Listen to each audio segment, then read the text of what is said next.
इस वक्त हम खड़े हैं रेलवे स्टेशन डाबला नीमका थाना ज़िले में, बिहार नीमका थाना रोड पर। और ये जो कुछ युवा अपने हाथों में मोबाइल की लाइटें जो दिखा रहे हैं, ये वाकई में बहुत ही अच्छा काम कर रहे हैं। और ये सभी के सभी गौरक्षक हैं जो रोडों पर ये जो गायें घूम रही हैं दिखाएंगे ये लाइटों से।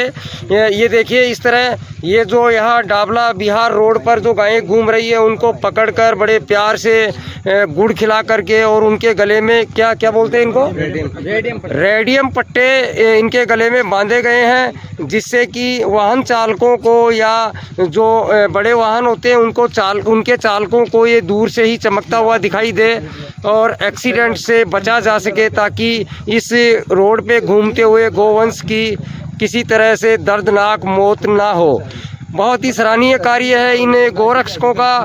और हम बात भी करना चाहेंगे इसमें कुछ युवाओं से जो यहाँ पिछले दिनों भी हमारे रिपोर्टर ने बबाई पपूर्णा क्षेत्र से भी रिकॉर्डिंग की थी, और हमारे एक रिपोर्टर ने कल परसों माउंडा क्षेत्र से भी। तो ये इस मुहिम में कब से लगे हुए हैं और अभी तक कितने गोवंश को ये रोडों पे जो घूम रही हैं उनके इस तरह के रेडियम के पट्टे जो हैं वो गले में बांध चुके हैं। एक गाय माता हमारे कैमरे के पास भी आ गई है और इसके गले में भी ये देखिए पट्टा बांध दिया गया है।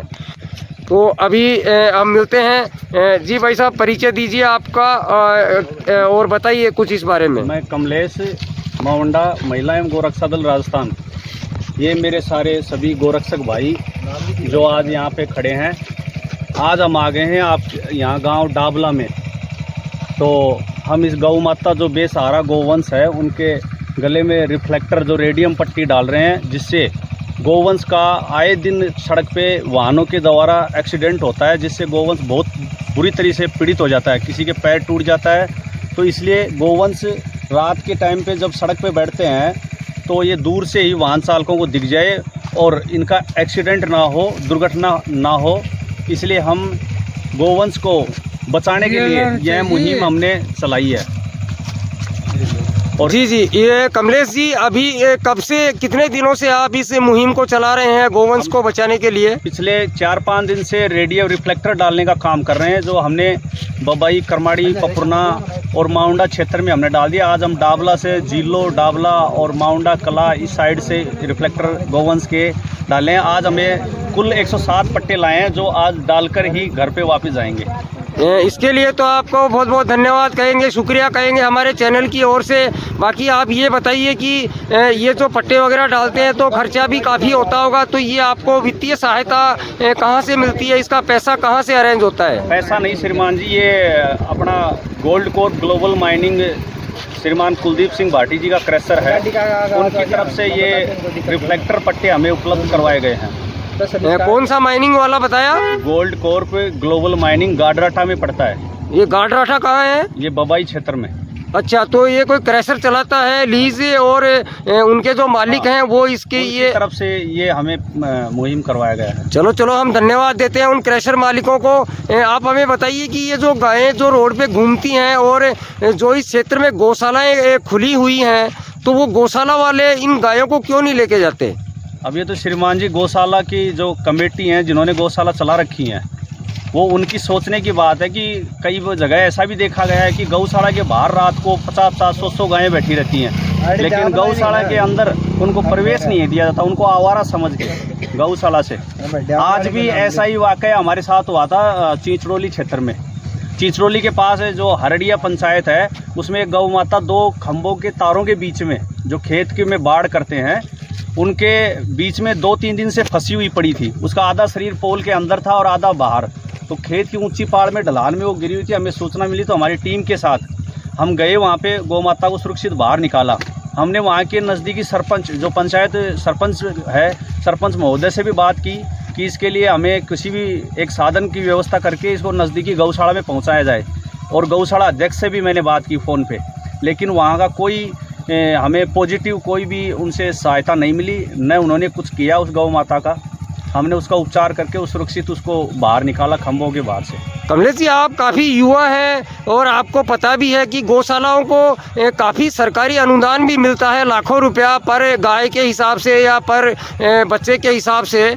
तो क्या ये गौशाला वाले, क्योंकि कल भी हमारे के मीडिया साथी दिखा रहे थे नीमका थाना के गोपाल गौशाला में किस तरह से उनका मरने के बाद में वहाँ मिट्टी दी जाती है, किसी का सींग बाहर निकला हुआ था, किसी की पूँछ बाहर निकली हुई थी, किसी का धड़ बाहर निकला हुआ था। तो आप ऐसी गौशालाओं के लिए आप क्या कहेंगे, आप उनको क्या कहना चाहेंगे, गौ सेवक का जो संचालक हैं उनको? श्रीमान जी, हम तो गोरक्षक और गौ सेवक हैं। हमारा कर्म है कि कोई भी पीड़ित गोवंश है उसकी सेवा करना, उसको उपचार देना, उसको अच्छी तरह से रखना, सुरक्षित रखना। लेकिन जो लोग ऐसे लोग जो समाज में गौशाला का इतना बड़ा बोझ अपने कंधों पे लेके और इतना बड़ा नाम लेके चल रहे हैं, उनको खुद को, मतलब उनकी आत्मा को खुद को सोचना चाहिए आत्मा से कि गोवंश को हमारी हिंदू संस्कृति में हमारे इसको देवी का रूप माना गया है। नंदी जी को तो शिव जी से उनकी सवारी माना गया है। तो उनके साथ ऐसा बर्ताव करके वो लोग हमारे हिंदू धर्म के अनुसार ऐसा क्या जवाब देंगे ईश्वर को? वो जी जी, आप सोचने की क्षमता चाहिए उनकी। जी कमलेश जी, बहुत बहुत शुक्रिया आपका कि आप आज इस डाबला बिहार रोड पर आए और उधर आपने डाबला थाना क्षेत्र में भी अनेकों गोवंश के इस तरह से ये रेडियम के पट्टे आपने डाले हैं। तो हम अपने चैनल की तरफ से पुनः आपका शुक्रिया, पूरी टीम का आभार और शुक्रिया व्यक्त करते हैं कि आप बहुत ही एक अच्छे और नेक काम में लगे हुए हैं इस समाज के अंदर। आप में से कोई युवा कुछ और कहना चाहे? आप कुछ कह रहे थे डाबला को लेकर के, गौशाला को लेकर? डाबला गौशाला में कोई सुविधा बना है। मैं दिया कहना चाहूँगा कि आप भी सालों 150 गाय मिलेंगी बाहर बैठी। आप कहाँ के हो भैया? सराय गाँव कंवर कनागढ़। अच्छा, मतलब यही गौशाला के पास है गाँव?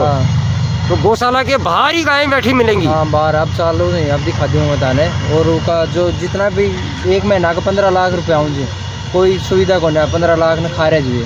कौन खा रहा है? ये खारिज जी को हेड छनई को बाणी हो जाएगी। नाम अच्छा, चलो जो भी है नाम, चलो कोई बात नहीं, तो देख लियो के नाम। तो ये डाबला गौशाला का हाल बता रहे हैं आप? डाबला। आपका नाम क्या है? मेरा नाम सचिन है। ये है सचिन, और जो यहाँ डाबला स्टेशन पे गौशाला बता रहे हैं, ये कह रहे हैं कि उसकी भी बहुत बुरी हालात है। इस वक्त भी ये चैलेंज कर रहे हैं कि आप चलिए पत्रकार साहब, हम 150 गायों को वहाँ बाहर बैठा हुआ गौशाला के दिखा देंगे। अगर ऐसा है तो बहुत बड़ी विडम्बना है। हम पुख्ता तो नहीं कहते, लेकिन फिर भी अगर गौशालाओं में इस तरह का बर्बरता गायों के साथ हो रही है तो बहुत ही पीड़ादायक है। आप देख रहे हैं SG मीडिया के साथ में डाबला बिहार रोड से ईश्वर आसट को। ये देखिए डाबला बिहार रोड पर सभी गौ माताएं खड़ी हैं और सभी के गले में रेडियम के पट्टे इन गौ सेवकों के द्वारा डाले गए हैं। और अभी उधर कमल जी, डाबला थाना क्षेत्र में भी आप गए थे, वहाँ कितने पट्टे डाले हैं? बिल्कुल, वहाँ 4-5 गोवंश मिले थे, उनके हमने पट्टे डाल के आए। तो सभी रोड पे ही बैठी थी? हाँ, रोड पे खड़े थे। जी जी जी, बहुत बहुत धन्यवाद। रोड पे ही रहते हैं। आप पहुँचे।